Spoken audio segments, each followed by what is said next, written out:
पिला माने आमे पढुछु को विषय अम्ल क्षार आमे केम जानिबा ना प्राकृतिक सूचक एमान से प्राकृतिक सूचक को गोटे हेले के हळदी आज आमे हळदी की व्यवहार करिकी गोटे अभिनंदन पत्र तुम सांग निकट को पठे हम तो जिनस सब आसी जी रेडी तो हम तो रेडी आगे सर आमे कोन करबा गोटे अभिनंदन पत्र तयारी करबा ताले कोन कोन दरकार ताकू काटी हल्दी को हल्दी दरकार आ कोन दरकार गोटे सारक दरकार ताले खारक पे आमे कोन नै समझते शाम्पू शाम्पू नबा सेतरे पानी मिसै की शाम्पू गोटे द्रवण प्रस्तुत करबा ताकू व्यवहार कर आमे अभिनंदन पत्र करबा आ कोन नै जे पेपर हला पेपर रे आमे कोन करबा ना हल्दी पकै की आमे अभिनंदन पत्र तैयारी करबा रेडी तो यस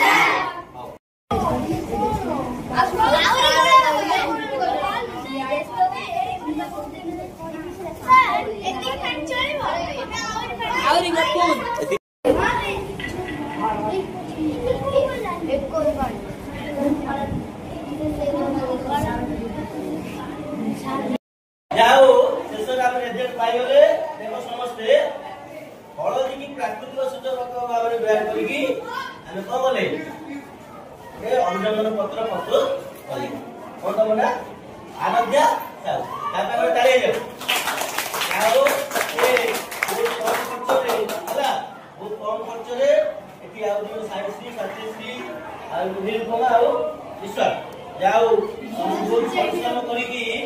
गोटे गोटे अभिनंदन पत्र तैयारी करते समस्त चाहिए कौन जानले हलदी खानकर मिसले कौन जाऊँगी खानकर हलदी मिसेले खानक कौन जीव रानी है ओके विषय साइंस पिला गोटे प्राकृतिक सूचक हलदी हलदी की व्यवहार करके आम अम्ल क्षार केमी जाने हलदी की व्यवहार कले हलदी हलदी क्षार व्यवहार कले आम हलदी चेंज हो लाली लाली से लाली हलदी मिसई आप पिला किए आराध्या आप